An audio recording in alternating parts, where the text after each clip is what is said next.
అయితే నేనేం చెప్తున్నా అంటే కొంచెం మాటలు బ్రీఫ్ గా ఇంతకంటే ఆనందకరమైన విషయాన్ని గుర్తు చేస్తాను. ఇప్పుడు ఇక్కడ ఈ భూమి మీద ఎవరికి నేను ఆనందాన్ని అనుభవించడానికి మనందరం సెలెక్ట్ అయిన ప్రజలు. మనం ఆ గొప్ప ఆనందాన్ని కోసం మనం ప్రిపేర్ చేయబడుతున్నాం, ట్రైనింగ్ లో ఉన్నాం ఇక్కడ. సరే, ఆ మాటలు మీకు గుర్తు చేస్తాను. ప్రకటన గ్రంథం 1వ అధ్యాయంలో ఒక చిన్న సందర్భాన్ని మీకు గుర్తు చేస్తాను. ప్రకటన గ్రంథం 1వ అధ్యాయం 7వ వచనం. అందరూ ఇదిగో ఆయన మేఘారుడై వస్తున్నాడు, ప్రతి నేత్రము ఆయనను చూచును, ఆయన పొడిచిన వారును చూసెదరు, భూజనులందరూ ఆయన చూసి రొమ్ము కొట్టుకుందరు. అవును, ఆమేన్. తర్వాత అల్ఫయు ఒమేగయు నేనే, వర్తమాన భూత భవిష్యత్ కాలం నుండి వాడు నేనే అని సర్వాధికారి దేవుడు నాకు ప్రభు సెలవిచ్చినాడు. ఇప్పుడు చప్పట్లు కొడదామా?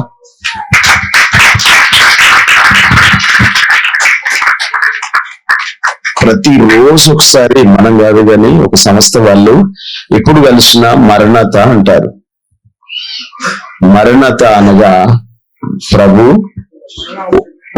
త్వరగా వస్తున్నాడు, వచ్చును. మనం కలవంగానే ఆయన రాకడిని గుర్తు చేసుకోవాలి. ఇప్పుడు ఈ ఆనందంలో ఇప్పుడు మనకు ఇట్లాంటి మాటలు కొంచెం అర్థం కావు, కానీ ప్రతిరోజు ఒకసారి మనం జ్ఞాపకంచుకోవాల్సిన మాట ఏంటంటే, నేను ఒక రోజున నా ప్రభుతో పాటు యుగాల పరలోకంలో ఉంటాను. పాస్టర్ గారిని, ఒక సంఘాన్ని, ఒక ఇల్లును గడపడం మీ ఇద్దరికి ఎంత కష్టమవుతుందో, ఇంతమందిని నడిపేయడం కూడా అంత కష్టం ఉంటుంది. మహాత్ములకి ఈ లోకమే కుటుంబం అట. ఆ మనసు దేవుడు సేవకులకు ఇచ్చాడు. సేవకుల బాధ ఏంటంటే, అందరూ పరలోకంలో ఆ యొక్క కొలసలు రాసిన పత్రికలో అంటాడు ఏమంటే, ఆయన సింహాసనం నుంచి అందరినీ నిర్దోషులుగా నిలబెట్టాలని, ఆయన సింహాసనం నిలబెట్టి బలా నమ్మకమైన దాసులను అనిపించుకోవడానికి ఈ ప్రయాసంతో కూడా. అవునా? ఇప్పుడు నేను ఏం గుర్తు చేశాను? మనం ఏం గుర్తు చేసుకోవాలి ప్రతిరోజు? దయచేసి అందరం జ్ఞాపకం ఉంచుకుందాం.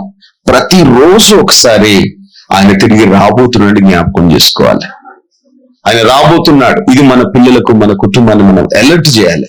చిన్న బిడ్డలకు కూడా మనం ప్రభు వస్తున్నాడు, మనం అక్కడికి వెళ్తాం. ఎందుకంటే మన చివరి గమ్యస్థానం ఎటర్నల్ లైఫ్, ఆ నిత్యజీవం మనందరికీ. మన మూలం ఇక్కడికి వచ్చిందందరం కూడా ట్రైనింగ్ కోసం ఇక్కడికి వచ్చాం. ఆదివారం ఇక్కడ ట్రైనింగ్ అన్నట్టు. ఇదంతా ఇక్కడ ఉండి కలిసి సహవాసం. ఎందుకు అంటే ఇందులో ఉండలేని వాళ్ళు అందులో కూడా ఉండరు. బైబిల్లో ఒక మాట ఉంది, వేరుండగోరేవాడు లెస్సైన జ్ఞానములకు విరోధి అని రాయబడి ఉంది కదా. వేరుండగోరేవారు లెస్సైన జ్ఞానానికి విరోధులు అంటే, ఈ సహవాసములు లేనివాడు అక్కడ కూడా ఉండడు. ఎందుకు ఉండరు అంటే, ఇక్కడ ఉండలేని, సహనం లేని వాళ్ళు అక్కడికి ఎట్లుంటారు కదా. ఒకసారి అర్థం చేసుకోండి. అయితే ప్రియమైన వాళ్ళారా, ఆయన అల్ఫా ఒమేగా అయి ఉన్నాడు, ఆదియు అంతము, ఆ ఫ్యూచర్ అయి ఉన్నాడు దేవుడు. అసలు స్టార్టింగ్ ఆయనే, ఇప్పుడు నడుస్తున్న స్థితి ఆయనే, రాబోవాడు ఆయనే. ఆయన మాట్లాడుతున్న మాట. ఇదిగో మనం యుగాలు తండ్రితో కూడా ఉండబోతున్నాం. ఇంతకంటే దీన్ని వర్ణించాలంటే మనకు ఒకరి సహాయం అవసరం. ఎవరి సహాయం అవసరం? పాస్టర్ విశ్వాస్ నాయక్ గారి సహాయం కాదు, కానీ ఒకరి సావాసం అవసరం అని బైబిల్లో రాయబడింది. యోహాను సువార్తలో అనుకుంటాను 16వ అధ్యాయంలో. ఇది కొత్త మాట. ఏంటిదంటే, పరిశుద్ధాత్మ మీ మీదకి వచ్చినప్పుడు మిమ్మల్ని సత్యంలో నుండి సర్వసత్యంలోకి నడిపిస్తాడు అనే మాట. ఎందుకంటే ఇప్పుడు మీరు అయ్యగారు ఇంత బాధపడుతున్న నాకు అదే అర్థమవుతుంది. 16వ అధ్యాయం యోహాను సువార్త 16వ అధ్యాయం 12వ వచనం చదివినాను. నేను మీతో చెప్పినది ఏమనగా, ఇంకా అనేక సంగతులు కలవు గాని ఇప్పుడు మీరు వాటిని సహింపలేరు. అయితే ఆయన అనగా సత్య స్వరూపి అయిన ఆత్మ వచ్చినప్పుడు మిమ్మల్ని సర్వసత్యములోకి నడిపించును. ఆయన తనంతట తానే ఏది బోధించక వేటిని వింటినో వాటిని బోధించి సంభవించబో సంగతులన్నీ మీకు తెలియజేయను. హల్లెలూయా. ఇక్కడ మీరు నిలబడాలంటే మనుషుల వల్ల కాదు. మీ ఇంట్లో యజమానుడికి మీరు తల ఉంచని వాళ్ళు, అధికారులనే కోనే మాలముగే మై ఎస్సీ ఎస్టీ అంటున్నాం, అందరిని బెదిరిస్తున్నాం. అధికారం రాజ్యాంగాన్ని పెట్టుకొని, అంటే మనం తల వంచని ప్రజలుగా ఉన్నాం.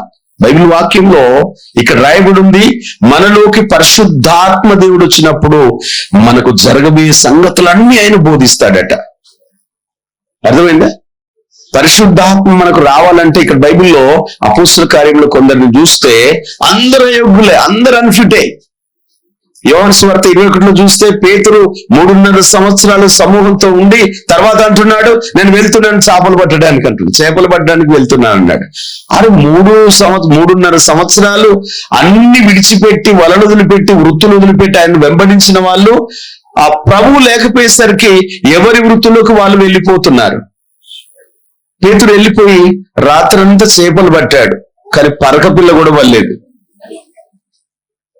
అవుడ మాల్దిగా ఒక్క చిన్న పరక కూడా దొరకలే.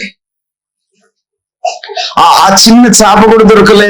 ఆయన నువ్వు ప్రభు దర్శించి, పేతురు తినడానికి ఏమైనా ఉందా అని అడిగాడు.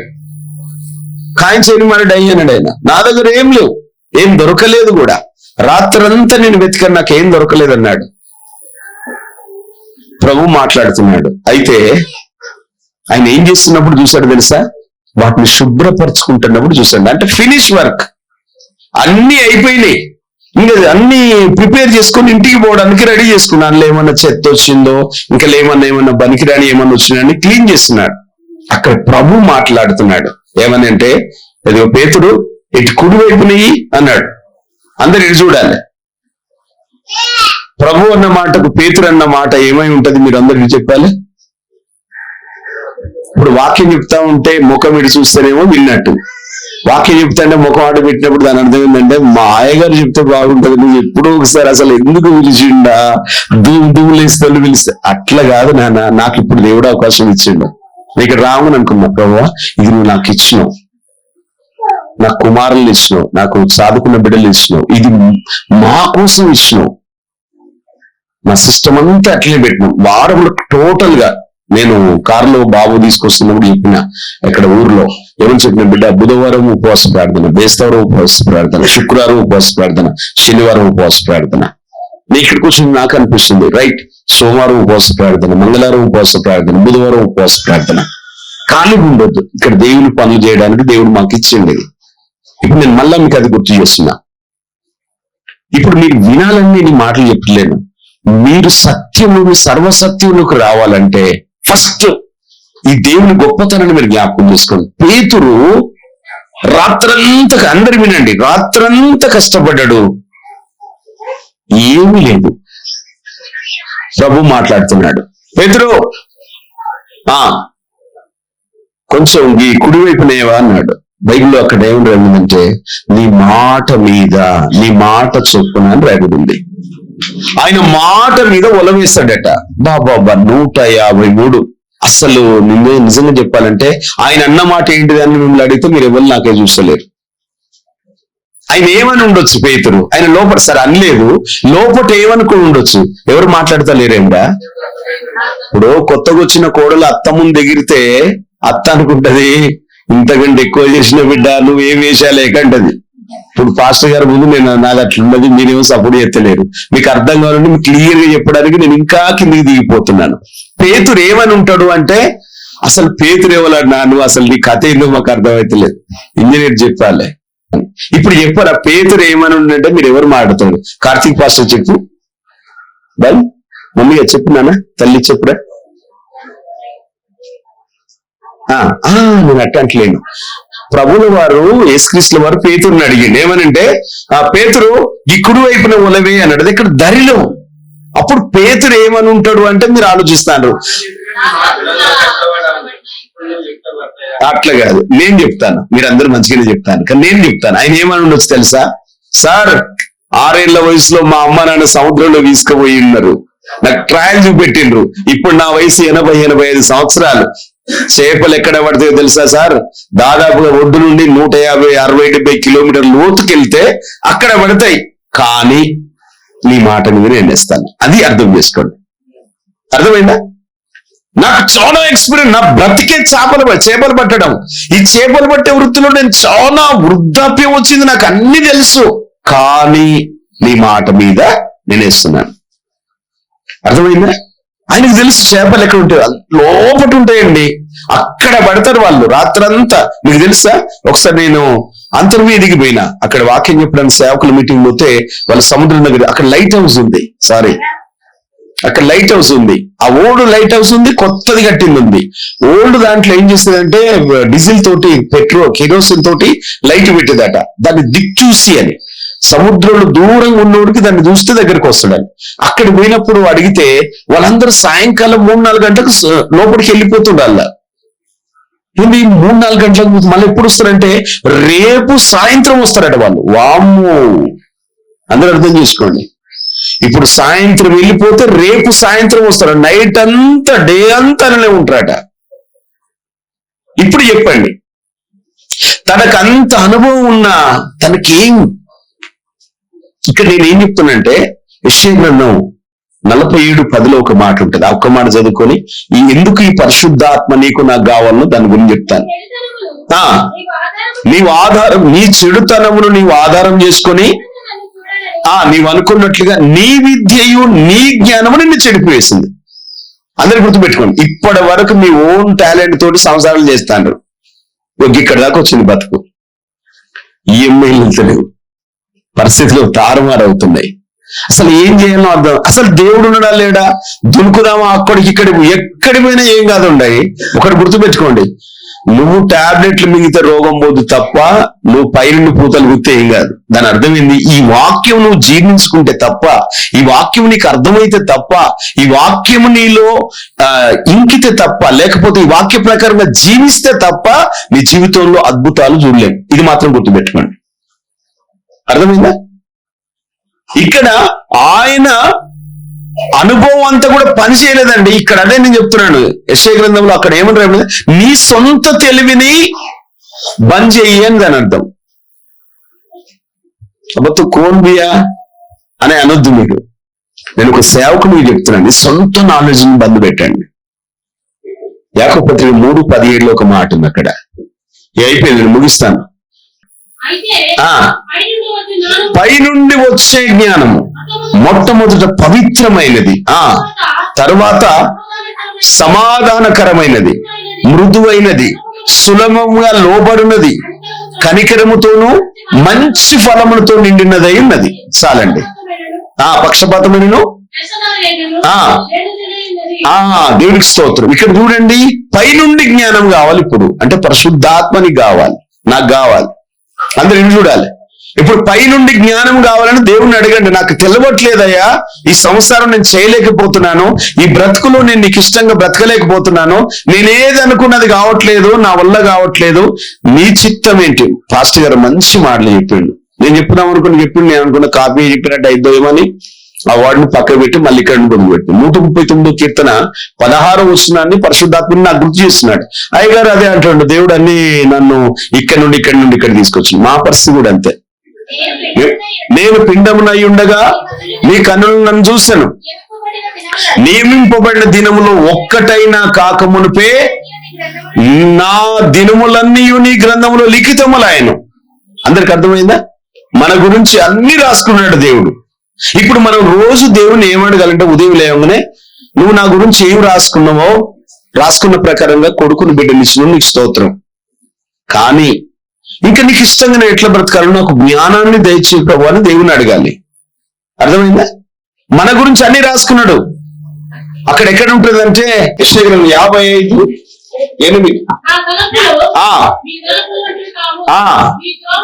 మీ త్రోవలు నా త్రోవల వంటివి కావు, ఇదే యెహోవా వాక్కు. అర్థమైందండి? అమ్మా అయిపోయింది. మీ ఆలోచనలు దేవుని ఆలోచనలు వేరు. 9 ఏళ్ళు 10 ఏళ్ళు 11 ఏళ్ళు మేము ఒక తాటాకుల గుడిసెలో బతికినాం. మా అయ్యగారు చెప్తాను, నాకు కూడా అనిపించింది. మేము కూడా చాలా పల్లెటూరులో వచ్చినాం.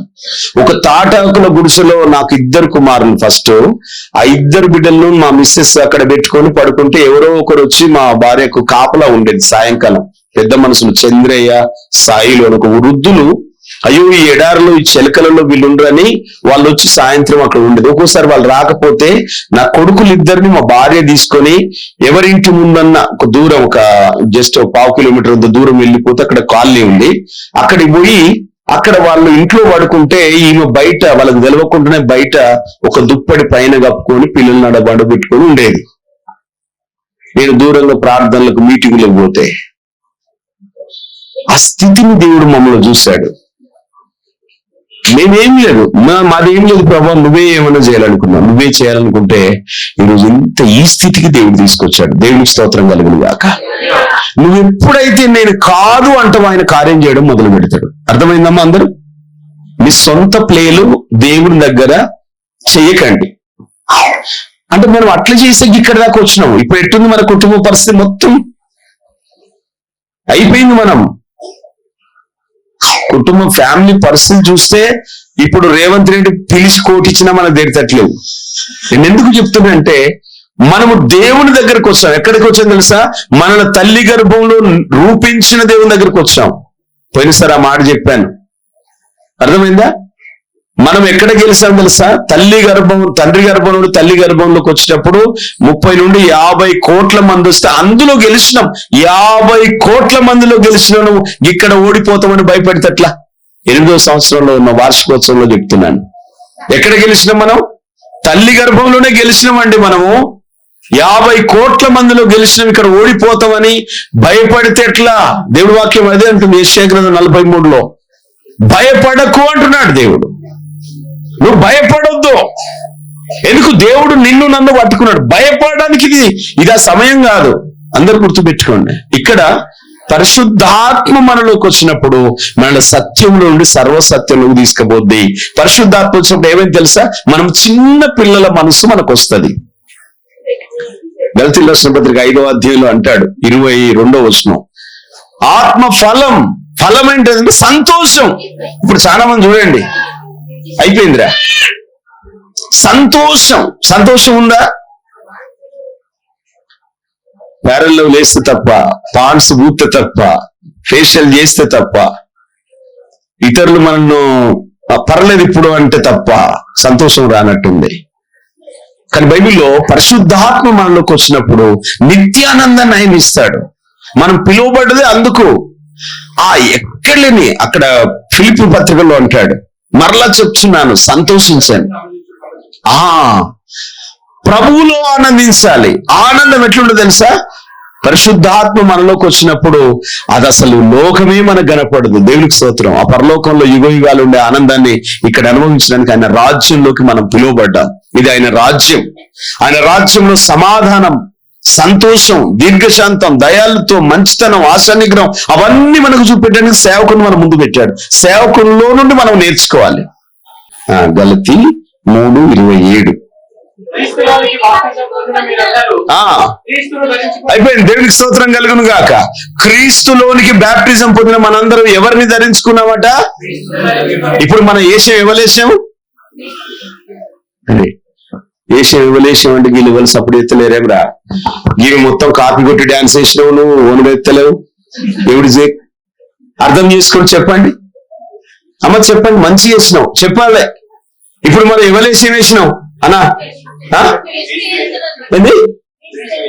యేసుప్రభు ఏషం వేసినావు అని బైబిల్ రాయబడింది. క్రీస్తులోనికి బ్యాప్టిజం పొందిన మీరందరూ క్రీస్తును ధరించుకొని ఉన్నారు. ఇప్పుడు యేసు క్రీస్తుల వారు ఏషం వేసుకున్న మన ముఖం మీద ఉమ్మి వేస్తారు, మనల్ని పిడిగుద్దులు గుద్దుతారు, మనల్ని తృణీకరిస్తారు, మనల్ని ద్వేషిస్తారు, మనల్ని కొరడాలతో కొడతారు. ఇప్పుడు మనం ఏమంటాం? ఏమన్నావు ఎక్కడున్నావు? ఏ దేశం వేసుకున్నావు? అంతే కదా. అరే నీ పొజిషన్, నా పొజిషన్ ఎవరి పొజిషన్ అండి? యేసుక్రీస్తుల వారి పొజిషన్. అందరు చూడాలి ఎవరి పొజిషన్ మనది అన్న. ఇక్కడ ఉన్న అందరు చెప్పాలి, చెల్లె ఎవరి పొజిషన్ రా? అమ్మా ఎవరి పొజిషన్ తల్లి? ఇప్పుడు నిన్ను అంటారు, ఎందుకు? ఆయన ఉన్నారు కాబట్టి. అంతేనా? ఆయన దూషించరు, నిన్ను కూడా దూషిస్తారు. ఆయనను వ్యతిరేకించరు, నిన్ను కూడా వ్యతిరేకిస్తారు. ఎందుకంటే భూమి మీద ఆయనను ధరించుకొని ఉన్నాం. ఇప్పుడు ఆయన ధరించుకున్న మనం ఎందుకోసం ధరించుకున్నాం అన్న మాట తీతు పత్రికలో ఒక మాట ఉంది. ఇదంతా నేను ప్రిపేర్ అయ్యి మీ ముందు నేను మొత్తం చెప్పాలని ఆశతోడు వచ్చినా గానీ మీ పానాలు చూస్తే ఎప్పుడు గుర్తారా పోరగాళ్ళు చూద్దామని మీరు చూస్తారు. 3వ అధ్యాయం తీతు పత్రిక 3వ అధ్యాయం 5వ వచనం కంప్లీట్ చదువు. అందరూ జాగ్రత్తగా అన్న చూస్తాను, ఇప్పుడే తీస్తాను. పేజ్ నెంబర్ 198 చూద్దాం. మనము నీతిని అనుసరించి చేసిన క్రియ మూలంగా కాక తన కనికరము చొప్పుననే పునర్జన్మ సంబంధమైన స్థానం ద్వారా పరిశుద్ధాత్మ మనకు నూతన స్వభావం కలుగజేయుట ద్వారా మనల్ని రక్షించను. హల్లెలూయా. తర్వాత వచనం 6వ వచనం, మనం ఆయన కృప వలన నీతిమంతులను తీర్చబడి నిత్య జీవనం కూర్చున్న నిరీక్షణను బట్టి దానికి వారసులగుటకై ఆ పరిశుద్ధాత్మను మన రక్షకుడైన యేసు క్రీస్తు ద్వారా ఆయన మన మీద సమృద్ధిగా కుమ్మరించను. చప్పట్లు కూడా దేవునికి స్తోత్రం. అందరూ అర్థం చేసుకోండి. దేవునికి స్తోత్రం. అర్థమైందా? ఇప్పుడు ఎట్లొచ్చింది ఇది? ఉచితంగా. మనం నీతిగా చేసే ఈ ప్రార్థన చేస్తే, ఇది చేస్తే, ఎవరికో అన్నం పెడితే వీటి వల్ల రాలే. ఉచితంగా ఆయన కృప ద్వారా మనకు సమృద్ధిగా పరిశుద్ధాత్మ దేవుని కుమ్మరించాడు. దేని కుమ్మరించాడట? సత్క్రియలందు ఆసక్తి గల 2వ అధ్యాయంలో ఉంటుంది ఆ మాట.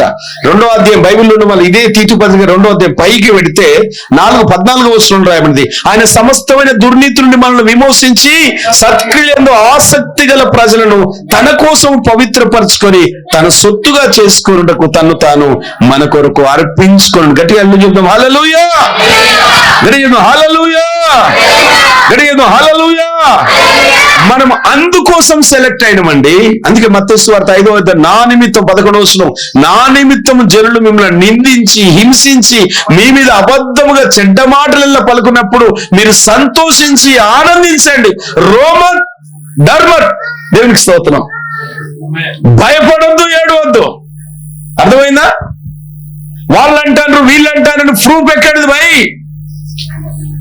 మన హృదయాంతరంగాలు చూసే దేవుడు ఆయన. అర్థమైందా?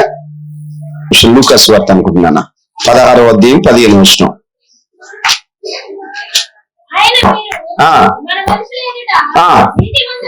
అమ్మమ్మ అందరు అండర్లైన్ చేసుకుంటారు. పెన్నులు ఉంటే గీసుకోండి, లేకపోతే ఇది మళ్ళా ఇంటికి వెనుక చూడండి.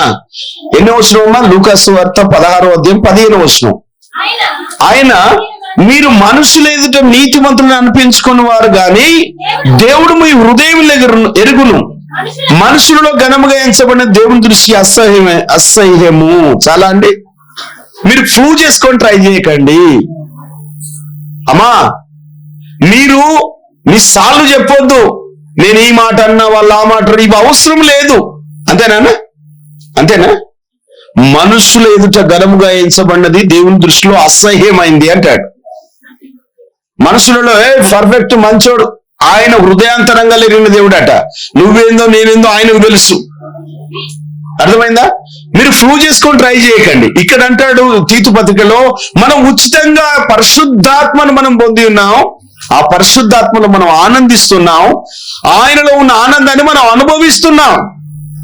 ఆత్మ యందలి ఆనందాన్ని మనం అనుభవిస్తున్నాం. ఆత్మ ఫలాల్లో సంతోషంగా ఉన్నాం. అందరితో సమాధానంగా ఉండండి. ఎందుకు? మనం ఇప్పుడు వేషం వేసుకున్నాం. ఏం వేషం వేసుకున్నాం? పాస్టర్ గారి కుమార్తె క్రిస్మస్ రోజున అమ్మగారు మేరీ మాత వేషం వేస్తుంది. అప్పుడు స్టేజ్ మీద ఉన్నప్పుడు పేరు పెట్టి పిలిచినా పలకదు. ఎందుకు పలకదు? అక్కడ ఉంది కాబట్టి కదా. ఒకవేళ ఆడపిల్లలు ఏ రోజు లెక్క ఇట్లా వేస్తారు, కింగ్ లెక్క ఇట్లా చిన్న ఇట్లా వేసి అట్లా వేసి చేస్తారు కదా. అప్పుడు కనుక పేరు పెట్టి పిలిస్తే పలుకుతారా? ఏమంటారు వాళ్ళు? నేను ఏ రోజున అంటారు కదా. నడక స్టైల్ అదే ఉంటది. ఈ రోజున భూమి మీద ఉన్న మనందరినీ కూడా ఈ సృష్టి మొత్తం కూడా మనల్ని ఏమని చూస్తుంది తెలుసా? దేవుని కుమారులు దేవుని కుమార్తెలను చూస్తుంది. హల్లెలూయా. రోమీయులకు రాసిన పత్రికలో ఉంటుంది ఆ మాట. రోమీయులకు రాసిన పత్రిక 8వ అధ్యాయంలో 19వ వచనం అనుకుంటాను. ఆ ఒక్క మాట, దేవుని కుమారుల ప్రత్యక్షత కోసం సృష్టి మిగుల ఆశతో తేరి చూస్తూ కనిపెట్టుతూ ఉన్నది. 19వ వచనం 8వ అధ్యాయం రోమీయులకు రాసిన పత్రిక 8వ అధ్యాయం 19వ వచనం. దేవుని కుమారుల ప్రత్యక్షత కొరకు సృష్టి మిగుల ఆశతో తేరి చూస్తూ కనిపెడుతున్నది. ఎలాగా సృష్టి నాశనముకు లోనైన దాస్యములో నుండి విడిపించబడి దేవుడు పిల్లలకు పొందబో మహిమ గల స్వాతంత్రమును పొందుటకును నిరీక్షణ గలదై స్వేచ్ఛగా గాక దాన్ని లోపరిచిన వాని మూలంగా వ్యర్థపరచబడను. సృష్టి ఇది వరకు ఏకగ్రీవంగా మూలుచు ప్రసవ వేదన పడుచున్నది ఎరుగుదము. హల్లెలూయా. వాక్యం అయిపోయిందండి. అర్థమైందా? ఈ సర్వ సృష్టి మొత్తం నిఘా వేసి ఉంది నీ మీద, నా మీద మొత్తం చూస్తుంది. ద్వితీయోపదేశకాండం 30:19 కూడా అక్కడ రాయబడినది. దేవుడు మన ముందు జీవాన్ని, ఆశీర్వాదాన్ని, మరణాన్ని, శాపాన్ని పెట్టాడు. నువ్వేం చూజ్ చేసుకుంటావు దాంట్లో నువ్వు వెళ్ళిపోతావు. నీ ముందు పెట్టిండు ఆయన, యాజ్ యువర్ చాయిస్. ఫినాయిల్ పెట్టిండు, డైరీ మిల్క్ పెట్టిండు, రెండు పాలు లెక్కనే ఉంటాయి. నీ ఇష్టం. ఇది తాగితే బతావు, ఇది తాగితే సత్తావు. శాపం నీ ముందే ఉంది, మరణం నీ ముందే ఉంది, జీవం నీ ముందే ఉంది, ఆశీర్వాదం నీ ముందే ఉంది. నీ ఇష్టం అని చెప్పిన దేవుడు భూమిని, ఆకాశాన్ని మనందరి మీద సాక్షులుగా పెట్టాడు. నువ్వేం విత్తుతావో అదే కోస్తాం. నేను కూడా అంతే. నేను ఏం విత్తుతానో అదే పంట కోస్తా. రహస్యమైనది ఏది మరుగు చేయబడదు. ఒక రోజున మేడల మీద ప్రకటించబడదని యేసుక్రీస్తు చెప్పింది. నేనేం చెప్తానంటే, నీ సొంత నాలెడ్జ్ తోటి నీ పిల్లల్ని పోషించుకోవాలని, నీ సొంత ఆలోచనతో నీ కుటుంబాన్ని డెవలప్ కావాలని, నీ సొంత ఆలోచనలు పెట్టి నువ్వేదో ఎదగాలని ప్రయత్నిస్తే కూర్చున్నాయి కర్త. నువ్వేం చేసుకోలేవు. నువ్వు అనుకుంటే జాడని పెరుగుతావా? హిల్స్ వేసుకుంటే తప్ప. రే, 2 ఇంచుల హిల్స్ వేసుకుంటే తప్ప పెరిగినట్టు కనపడం. ఇప్పితం వల్ల కిందికే అవుతాం. మన నటనలన్నీ ఉత్తేరలా. అర్థం చేసుకోండి. మనం ఎప్పుడైతే దేవునికి సబ్మిట్ అవుతామో, మనల్ని మనం సమర్పించుకుంటామో, ఈ బిడ్డలు నువ్విచ్చావు ప్రభువా, ఈ కుటుంబాన్ని నువ్విచ్చావు ప్రభువా, నాకు ఈ స్థితి నువ్విచ్చావు ప్రభువా. చూడండి, ఒక దైవజీవుడు బాధ. నా గ్రూప్ లో నేను రోజు అయ్యగారు అసలు మీరు నమ్ముతారో నమ్మరు, ఆదివారం సాయంత్రం టైం దొరికితే మెసేజ్ వింటాను నేను. ఎందుకంటే ఒక టీచర్ ఆయన. అసలు ఇప్పటి వరకు మీరందరూ పాస్టర్లు కావాలి, దేవునికి స్తోత్రం. మీరు పరిపూర్ణులు కావాలి. కానీ ఎక్కడో చిన్న చిన్న ఘటకాలు పడుతున్నాయి. కారణం ఏంటంటే, మీకు లెసన్ చెప్పడానికి అయ్యగారు కానీ ఆత్మ లేదని నాకు అర్థమైంది. దేవునికి స్తోత్రం. నేను జైలు నుండి బయటకు వెళ్ళంగానే ఇక్కడ ఒక ఆయన పెద్ద మీటింగ్ పెట్టిండు ఇక్కడ జింకానా గ్రౌండ్ లో. అయిపోయింది. అది అవసరమా అని అనకండి, లైవ్ లో ఉంది కాబట్టి చెప్తున్నాను. ఆ జింకానా గ్రౌండ్ లో నేను అక్కడికి పోయాను. థామస్ ముత్తి అని ఒక ఆయన నీగ్రో ఆయన వచ్చాడు. గింటూ ఉన్నాడు నల్లగా. ఆయన స్టేజ్ మీద ఎక్కి, అప్పుడే నాకు కొత్తగా పెళ్లి అయింది, దాదాపు 6-7 నెలలు అవుతుంది, 2 నెలల్లో ఏమవుతుంది మ్యారేజ్ అయ్యి. మా మిస్సెస్ నేను అక్కడికి పోయాం. అక్కడ మీటింగ్ లో వాక్యం చెప్తుండే, ఎవరికైనా పరిశుద్ధాత్మ కావాలన్నాడు. 90 నుండి 97 వరకు అన్ని రకాలుగా జంగల్లకు పోయి అన్నలతో తిరిగి అట్లా చేసి ఇట్లా చేసి అన్ని రకాల, అప్పటికి 4 సార్లు జైలుకు పోయి, జైల్లో 17 నెలలుండి ఆగమాగమైన బతుకును పట్టుకొని పోయి ఆ మీటింగ్ లో కూర్చుంటే, అసలు బండి ఎక్కేటప్పుడు అక్కడ ట్రైన్ ఎక్కేటప్పుడు నేను ఒక చిన్న ప్రార్థన చేసిన, ప్రభువా అసలు నువ్వు ఉన్నావంటే నాకు నమ్మకం లేదు, ఈ బైబిల్ చదివితేనే ఇది నిద్ర వస్తుంది. మా అయ్య ఏం చేశాడు, గొడ్లు ఎప్పుకొని పోయి అక్కడ బొమ్మంటే ఆ గొడ్ల కాడికి పోయి బైబిల్ చదువుకుండా కూర్చున్నా. ఇది ఇక్కడికి వచ్చి పోయినాక గొడ్లెక్కన పోయిన వేరేటలు చేర్లబడి అవి తీసుకుపోయి బందలు తోలిండు. మా అయ్య వచ్చాడు, నేను బైబిల్ చదువుతాన్నాడు. గొడ్లేరా అన్నాడు, గౌడి కెవిడిగిరి అన్నాడు, మాలు చెరి అన్నాయి అన్న. గుడ్డలు పట్టుకొని, అరే నీ అమ్మ అలా జైల్లో బందలు తోలిండ్రా, నువ్వు రారా అని తీసుకుపోయిండు.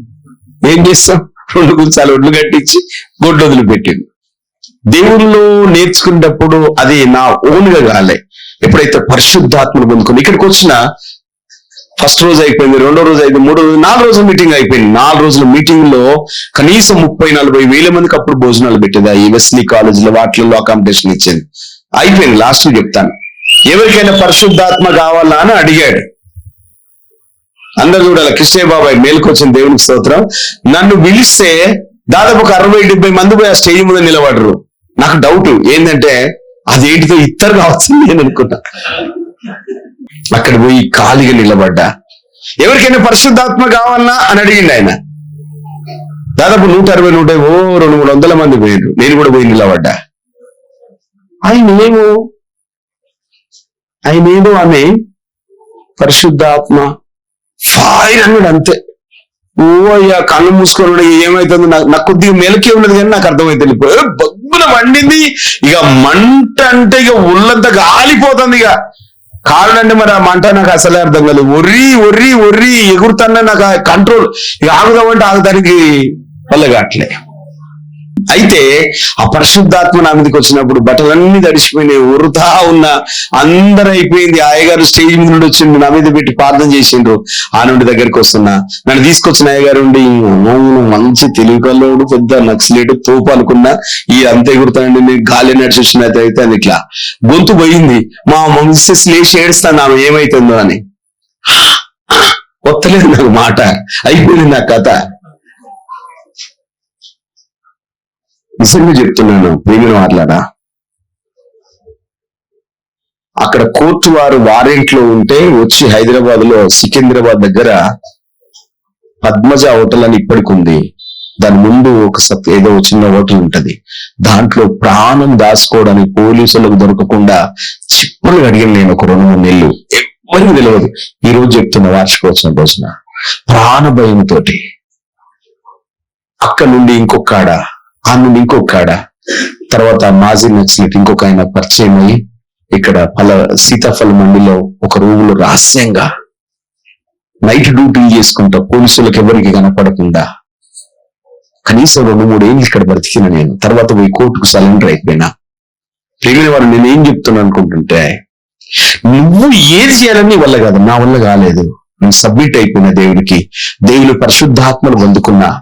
తర్వాత 2-3 ఏళ్ళు చర్చికి పోయినాం, మంచి నడిపింపులో ఉన్నాం. అయ్యగారు విజయవాడ ట్రైనింగ్ పంపించాం, ట్రైనింగ్ చేసి వచ్చినాం. మా రెండో బాబు అప్పుడు పుట్టి దాదాపు 6-7 రోజులు అంతే.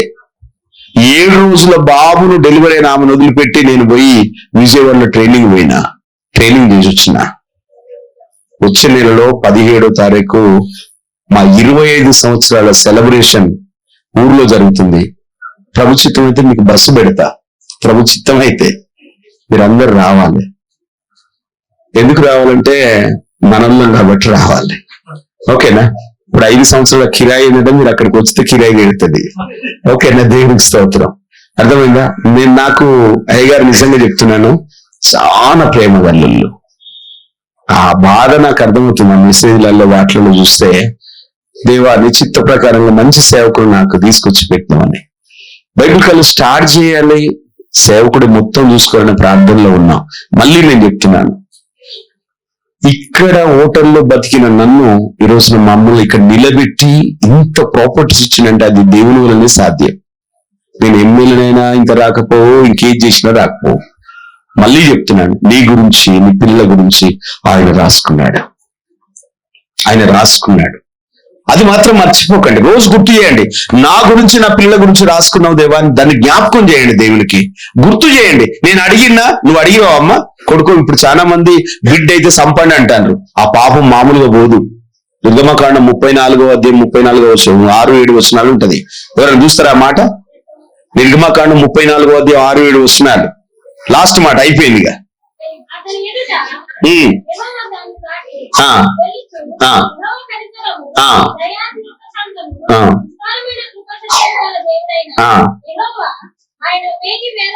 ఈ మాట, ఆయన 1000 మందికి కృప చూపువాడు, దోషులను నిర్దోషులుగా ఎంచగా 3-4 తరముల వరకు తండ్రుల దోషము కుమారుల మీదకి వారి కుమారుల మీదకి రప్పించే దేవుడు ఆయన. దేవుడికి స్తోత్రం చెప్పండి అందరం హల్లెలూయా. బిడ్డని చంపొద్దు, బైబిల్కి అగెనిస్ట్ అది, అందరు గుర్తుపెట్టుకోండి. కొడుకైతే తలగూరు బిడ్డడు కాదు, నేను బతుకున్నప్పుడు తీసుకుపోయి కాట్ల దుబ్బెత్తడాడు. అట్లాంటి ఆలోచన చేయకండి. ఆయన ఇచ్చిన బిడ్డలను ఎవరైనా అలాంటి ఆలోచన ఉంటే బంద్ చేయండి ప్లీజ్. లైవ్ లో వింటున్న బిడ్డలు కూడా, ఒక క్రైస్తవుడు మనిషిని చంపొద్దు. నేను ఎందుకు చెప్తున్నా, భ్రూణ హత్యలు చేస్తున్నారు, చేయొద్దు. వాక్య ప్రకారం తండ్రి తప్పు చేస్తే తన పిల్లల మీద తీసుకొస్తుంది. ఇప్పుడు మనం చేసే పాపం ఏంటి తెలుసా? యాకోబు పత్రిక 4:17 ఉంటుంది అన్నమాట. మేలైనది చేయగలదు, చేయకపోతే పాపం. యాకోబు 4:17 నాన్న. యాకోబు 4:17 ఒక మాట, మేలైనది చేయగలదు, చేయడానికి పాపము కలుగును. మేలేంటి తెలుసా? నీ పిల్లలకు నీ కుటుంబానికి నువ్వు లేచి ప్రార్థన చేయడం నేర్పించకపోవడం. ఇర్మియా గ్రంథం 9వ అధ్యాయం 18-19 వచనాల్లో రాయబడింది. 20 వచనం 19-20 వచనాలు ఉంటుంది. ఇర్మియా గ్రంథం 9:19-20 వచనాలు ఉంటుంది ఆ మాట. మీ 9వ అధ్యాయం 19 వచనం 20 వచనం. మీ పిల్లలకు రోదన విద్య నేర్పండి.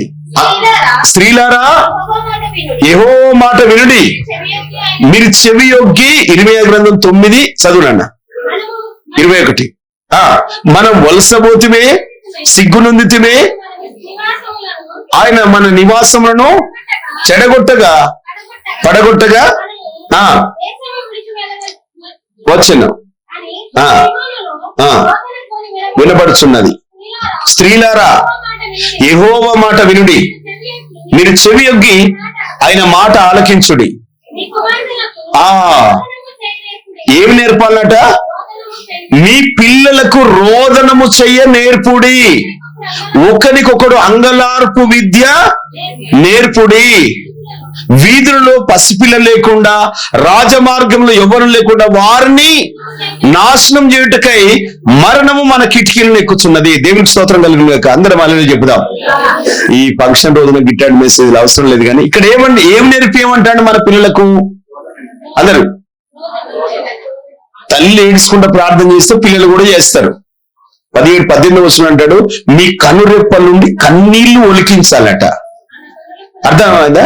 కన్నీళ్లు ఒలికించి. ఇప్పుడు కొంచెం ప్రార్థన చేయమంటే కొంగు వేసుకొని గాన్ అంటారు, ఒక్క సుఖ కూడా రాదు, అంతా యాక్షన్ నటన. నేను చెప్పిన ఒక ఆయన పక్షవాతం ఉన్నాయన మా చర్చిలో, ఆయన తట్టుకోలేకపోతాడు, ఆయన నవ్వుతాడు, నాకు భయం ఇంకేమైనా పిడిసొస్తుందా అని. ఏం చెప్పినా తెలుసా? ఈ మధ్య ఉసరెల్లు మొత్తం సూసైడ్ చేసుకొని చచ్చిపోతానని చెప్పిన. ఏంటి ఊసర వెల్లులు సూసైడ్ చేసుకొని చచ్చిపోతాడంటే ఆయనకు అది అర్థమైపోయిందిగా. ఎవరు ఆగుతలేడు ఆయనగా.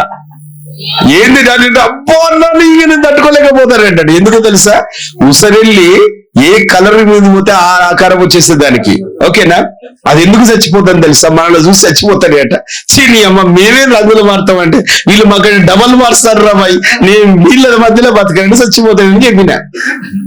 ఇప్పుడు మీరు చెప్పండి, మీ విద్యలు కదా, మీ ఓన్ నాలెడ్జ్ కదా, ఇప్పుడు వరకు గుంజుకొస్తాను అనుకుంటారు కదా, సంవత్సరం అంతా బర్బాద్ అయిపోయింది. అర్థం చేసుకోండి. ఒక సేవకుని దేవుడు ఎందుకు నిలబెడతారు తెలుసారా చెల్లెళ్ళు? అపోస్తలుల కార్యం 3:27 చూడండి. ఎందుకు దేవుడు నిలబెడతాడు ఒక సేవకుని? ఈ సేవకుడు మీకోసం ఎందుకు నిలబడ్డాడు కావచ్చు? అయిపోయిందిగా. దేవుడు తన సేవకుని పుట్టించి మీలో ప్రతి వారిని కిషే బాబాయ్ వారి దుష్టత్వం నుండి మళ్లించడం వలన మిమ్మల్ని ఆశీర్వదించడానికి ఆయన మొదట మీ ఎదుగు పంపబడ్డాడు. ఒక సేవకుడు నిలబడితే ఏం చేద్దాం తెలుసా? మీలో దాగి ఉన్న దుష్టుని తత్వాన్ని తీసివేసి మిమ్మల్ని దీవించడానికి, మిమ్మల్ని ఆశీర్వదించడానికి, 8 సంవత్సరాల్లో మీకున్న స్థితిగతులను మార్చడానికి ఒక సేవకుని దేవుడు నిలబెడతాడు. స్తోత్రం చెప్తాం. హల్లెలూయా, మరణత, హల్లెలూయా, మరణత. ప్రభు త్వరగా రాబోతున్నాడు. దేవునికి స్తోత్రం కలుగును గాక. నిన్ను ఆయన ఎదుట నిలబెట్టాలని ఈ దాసుని ప్రయాస వ్యర్థం కావద్దు, ఈ దాసురాల ప్రయాస వ్యర్థం కావద్దండి. మనందరినీ మిమ్మల్ని అందరినీ నిర్దోషులుగా నిలబెట్టాలనే మాట కొలసీలు రాసిన పత్రిక 2వ అధ్యాయం 22వ వచనం 21వ వచనం ఉంటుందాడ. మీరు అమ్మా చెప్పకపోతే అలా పడదు కదా. ఒకసారి చూద్దాం కొలసీలు రాసిన పత్రిక. ఈ ఒక్క మాట చూసుకొని అందరం లేచి నిలబడి ప్రార్థన చేసుకుందాం. 3:2:27 అనుకుంటాను. 28 నాన్న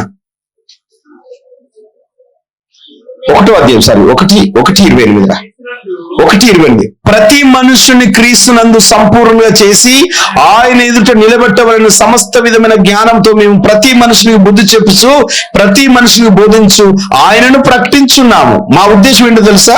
ప్రతి ఒక్కరిని నిర్దోషులుగా ఆయన ఎదుట నిలబెట్టాలని. దేవుడికి స్తోత్రం కలుగును గాక.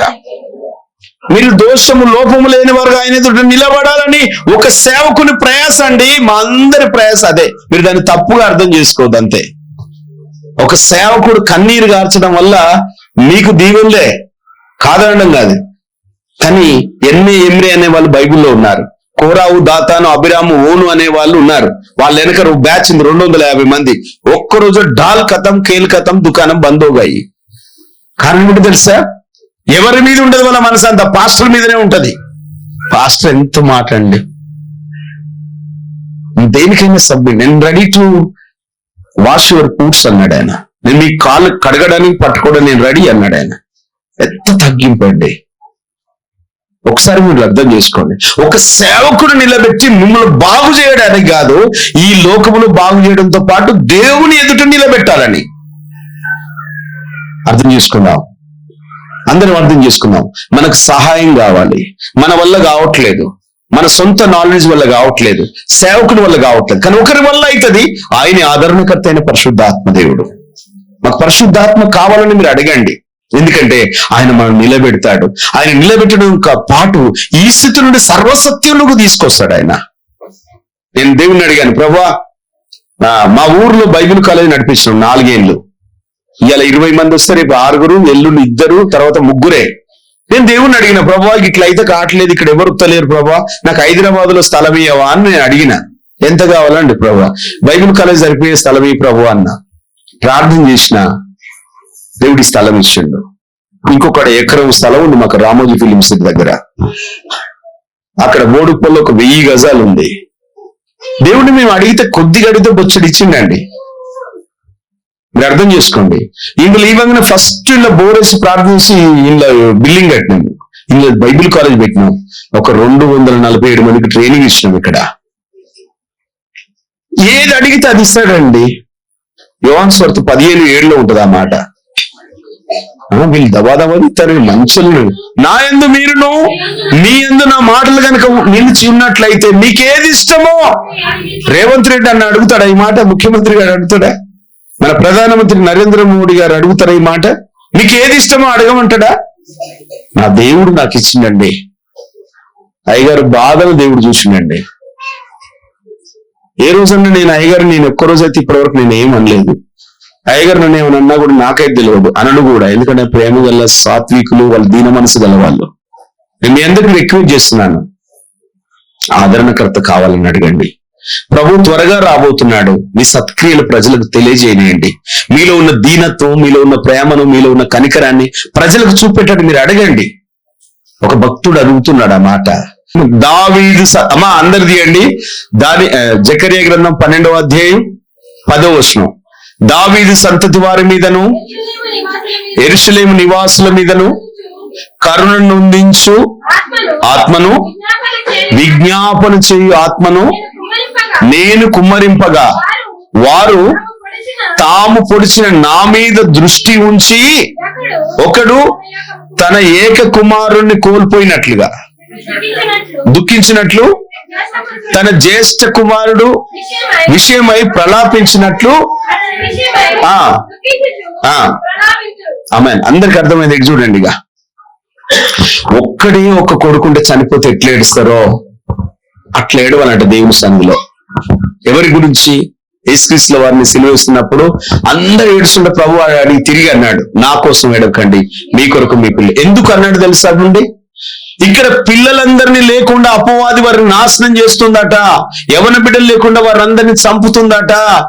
బతికే ఉన్నారనుకుంటారా? వాళ్ళు ఆల్రెడీ చనిపోయిన బైబిల్లో రాయబడి ఉంది. వాళ్ళందరినీ చంపుతుందట అపవాది.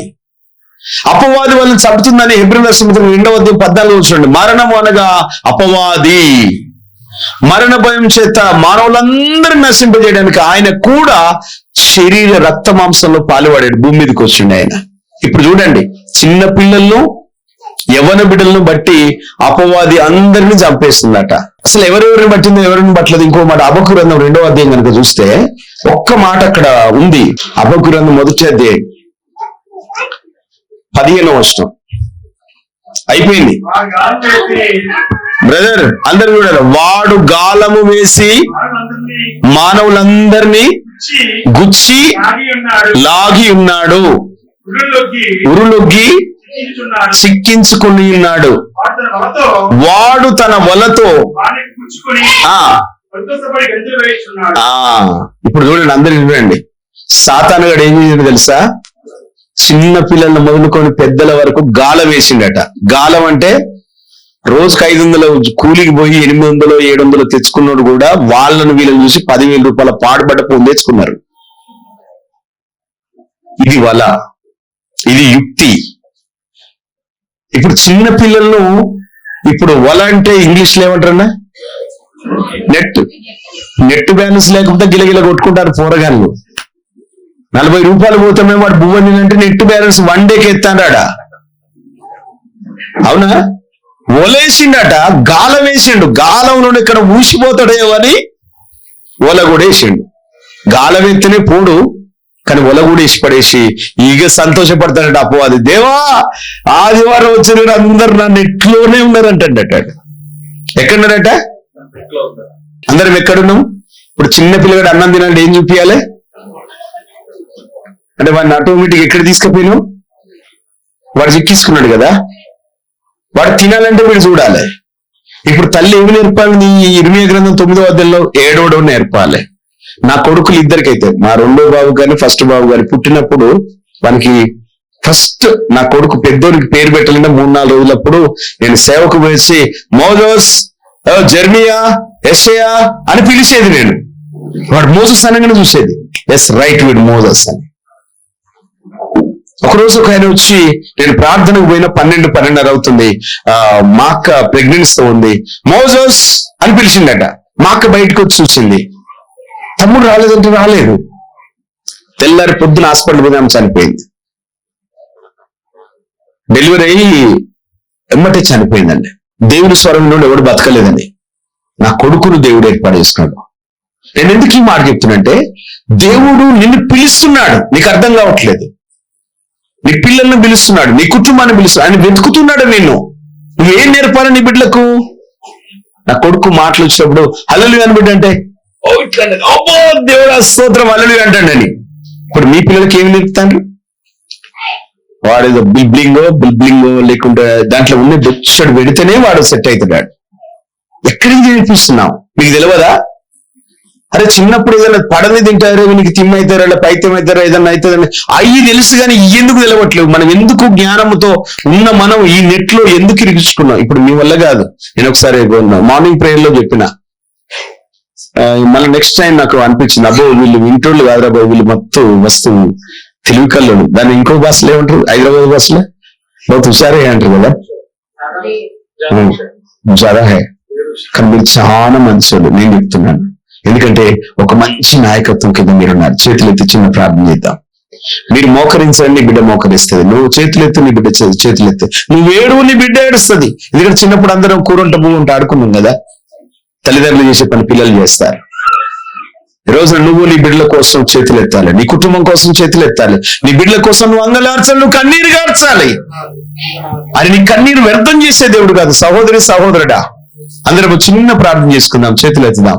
అపవాది వాడు గాలం వేసి పట్టేశాడు, ఉరులొగ్గాడు. వాడు ఒక ఐడియా ఇచ్చాడు, చిక్కించుకున్నాడు, అక్కడి నుండి జాగ్రత్తమని చెప్పి వలేశాడు.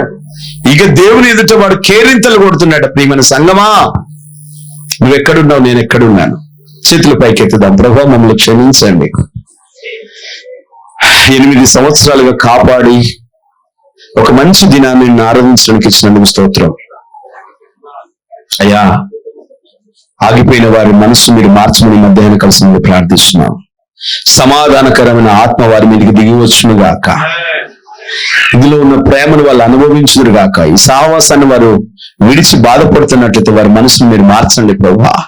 ఇక్కడ నన్ను ఈ కుటుంబాలను ప్రభువా మరొక్కసారి మీరు ఈ వర్తమానం వింటున్న బిడ్డలు కూడా మీరు జ్ఞాపకం చేసుకోండి. ఈ వాక్య ప్రకారంగా జీవించడానికి ప్రతి ఒక్క బిడ్డను వారి కుటుంబాలను మీరు అభిషేకించండి.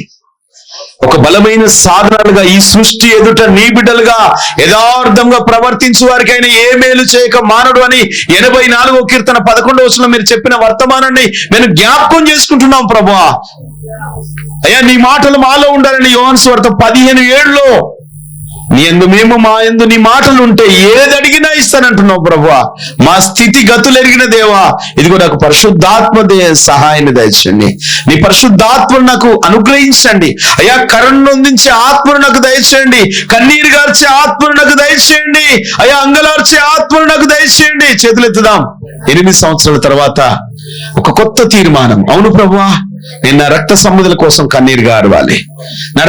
నా వాడ కోసం నేను కన్నీరు గారవాలి. నా గ్రామం కోసం నేను కన్నీరు గార్చి ప్రార్థన చేయాలి అయ్యా. మా రాష్ట్ర ముఖ్యమంత్రి కోసం, మా ప్రధానమంత్రి కోసం అయ్యా, మా పరిపాలన కోసం మేము కన్నీరు గారవాలయ్యా. వారు నిత్య నరకంలో వెళ్ళిపోవద్దంటే ఇదిగో నా ప్రార్థన అవసరం. అన్న ప్రార్థన, సుమియోను ప్రార్థన 700 సంవత్సరాల వచ్చిన వాగ్దానం నెరవేర్పు జరిగింది. ప్రియమైన చెల్లి, తమ్ముడు, నీ ప్రార్థన నీ కుటుంబ స్థితిగతులను మార్చగలదు. నీ ప్రార్థన నువ్వు దేవుడు నీకు ఇవ్వాల్సినవన్నీ కూడా అనుగ్రహించడానికి ఆ ప్రార్థన ఆటంకాలన్నీ దహించగలదు. చేతులు ఎత్తుదాం. దేవా, ఒక కొత్త తీర్మానం ఈ 8వ సంవత్సరం వార్షికోత్సవం రోజున ఒక చక్కటి తీర్మానం తీసుకుంటున్నాం. ఈ రోజు నుండి మేము ఈ సన్నిధిలో మీరు త్వరగా రాబోతున్నాను జ్ఞాపకం చేసుకొని నీ ఎదుట ఇదిగో నిర్దోషులుగా ఉండడానికి నన్ను నా పిల్లలను యుగ యుగాలు జీవించే నిత్యరాజ్యులకు ఆహ్వానించండి ప్రభువా. తండ్రి, మాలో ఉన్న దుష్టుడి తత్వం ఏమైతుందో దాని నుండి మాకు విడుదల ఇవ్వండి. ఇక్కడ మమ్మల్ని అందరినీ కూడా జ్ఞాపకం చేసుకోనండి. చిన్నలు మొదలుకొని పెద్దలను జ్ఞాపకం చేసుకోండి. వారిపైన నీ అభిషేకాన్ని ఉంచండి. వారి చుట్టూ నీ అగ్నిజోళ్ళ కంచె వేయండి ప్రభువా. అందుకే దివారాత్రములు దాన్ని ధ్యానించేవాడు ధన్యుడు, వాడు నీటి కాలువలు ఎవరు నాటబడిన వాడై ఆకువాడక తన కాలమందు ఫలమిచ్చి చెట్ల వలె ఉంటాడు. మొదటి కీర్తనలో ప్రభు దావీదు ద్వారా రాయించుకున్న మాట జ్ఞాపకం చేసుకుంటున్నాం. 91 కీర్తనలు అంటున్నాడు, వారు అగ్ని జ్వాల మధ్య నడిచిన వారు అవి కాల్చజాలవని, నీళ్ళలో పడి వెళ్ళినప్పుడు ఏమాత్రం వాళ్ళని ముంచలేవు అంటున్నాడు. ఆయన సన్నిధి, ఆయన అభిషేకం తోడుగా ఉంటే, నీ బిడ్డల పైన, నీ కుటుంబం పైన ఆయన కృప ఉంటే, ఆయన పరిశుద్ధాత్మ అగ్ని గనుక ఉంటే ఎలాంటి బంధకాలైనా దహించి వేయగలవు ప్రేమ దేవుని బిడ్డ. ఆ వల చూడండి, వేడికి తట్టుకోలేదు అది. ఆ గాలం చూడండి, ఎంతటి గాలమైనా ఆ వేడికి అది స్టేట్ అయిపోతుంది. ప్రియమైన సేవక, దైవజనమా, సంగమా, మీరు జ్ఞాపకం చేసుకోండి. ఆ బంధకాల నుండి విడిపించగల సామర్థ్యం గల వాడు యేసుక్రీస్తు వారు మాత్రమే. చేతులు ఎత్తి ప్రభువా మమ్మల్ని జ్ఞాపకం చేసుకోండి. అమ్మ చేతి కళ్ళు మూసుకో తల్లి, ఒక్క నిమిషం చేతులు ఎత్తుదాం. చిన్న ప్రార్థన, ఎవరైనా ప్రేరేపణ కలిగిన వాళ్ళు చిన్న ప్రార్థన చేద్దాం. తర్వాత ఒక్క నిమిషం నేను ముగిస్తాను. చిన్న ప్రార్థన. బైబిల్ మత్తయి సువార్త 18:19 రాయబడిన మాట, 2-3 ఏకీభవించి ఏది అడిగినా ఆ దేవుడు ఇస్తాడు. చిన్న ప్రార్థన చేద్దాం బ్రదర్. ఒకరెవరైనా చిన్న ప్రార్థన చేయరా బ్రదర్? ఇక్కడ ఉన్న ఎవరైనా చిన్న ప్రార్థన చేతులు ఎత్తుదాం. ఆ బాబాయ్ కళ్ళు మూసుకో బాబాయ్. నాన్న చేయి నాన్న. ఎవరు లేరు ఇక్కడ. చెల్లె చేయి నాన్న.